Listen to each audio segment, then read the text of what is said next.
नमस्ते दीदी भैया, देखिए हमारे यूट्यूब चैनल पर जा रहा है बहुत प्यारा चुटकुला नाच गीत। आप लोग फुल आज में देखिएगा। लाइक शेयर सब्सक्राइब करिएगा।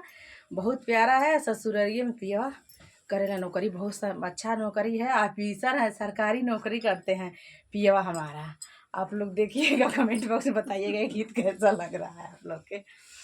ससुरारिये में पियवा करेला नौकरी, ससुरारिये में पियवा करेला नौकरी, ससुरारिये में पियवा करेला नौकरी, ससुरारिये में पियवा करेला नौकरी, ससुरारिये में पियवा करेला नौकरी। होता सुबेरे पिया झाड़ू लगावे, होता सुबेरे पिया झाड़ू लगावे, होता सवेरे पिया झाड़ू लगावे, होता सवेरे पिया झाड़ू लगावे, होता सवेरे पिया झाड़ू लगावे। दोपहरिया में वो तो चरावे बकरी, दोपहरिया में वो तो चरावे बकरी, दोपहरिया में वो तो चरावे बकरी, बकरी, दोपहरिया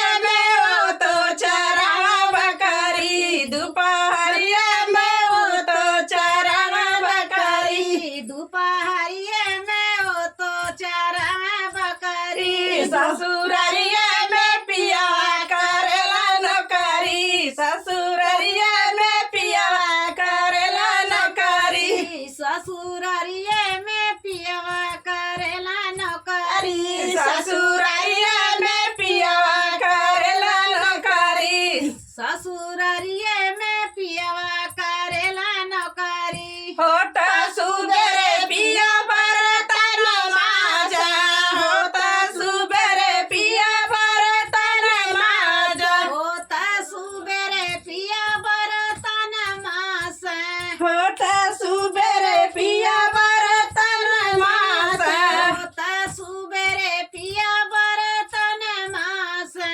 दोपहरिया में वो तो चरावे बकरी, दोपहरिया में वो तो चरावे बकरी, दोपहरिया में वो तो चरावे बकरी। ससुरारिया में पिया करेला नौकरी, ससुरारिये में पियवा करेला नौकरी, ससुरारिया में पिया करेला नौकरी, ससुरारिये में पियवा करेला नौकरी। साजी होता पिया बिस्तर लगावे, हो साजी होता पिया बिस्तर लगावे, जी होता पिया बिस्तर लगावे, साजी होता पिया बिस्तर लगावे, बिस्तर लगावे हो तकिया लगावे, जी होता पिया